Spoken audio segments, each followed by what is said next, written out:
ফেব্রুয়ারির তৃতীয় সপ্তাহ থেকে শুরু হওয়া পাকিস্তান ও আফগানিস্তানের লড়াই এখন ভয়াবহ রূপ নিয়েছে।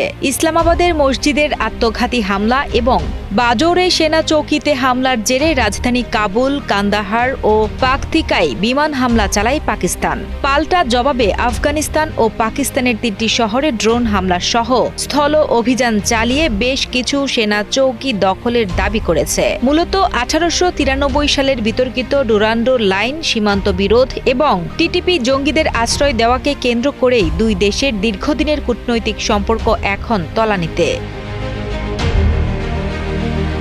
ভূ রাজনৈতিক বিশ্লেষকদের মতে এই যুদ্ধদেহী মনোভাবের পেছনে কাজ করছে দুই দেশের গভীর অভ্যন্তরীণ সংকট। পাকিস্তানে ইমরান খানকে কেন্দ্র করে চলমান রাজনৈতিক অস্থিরতা ও রাষ্ট্রীয় অস্থিতিশীলতা থেকে জনগণের দৃষ্টি সরাতেই ইসলামাবাদ কঠোর সামরিক পথ বেছে নিয়েছে। অন্যদিকে আফগানিস্তানের তালেবান সরকারের অধীনে চরম দারিদ্র্য, কর্মহীনতা ও ভঙ্গুর অর্থনীতির কারণে সাধারণ মানুষের মধ্যে যে ক্ষোভ তৈরি হয়েছে তা চাপা দিতে বাইরের শত্রুর সাথে যুদ্ধকে একটি ঢাল হিসেবে ব্যবহার করছে কাবুল।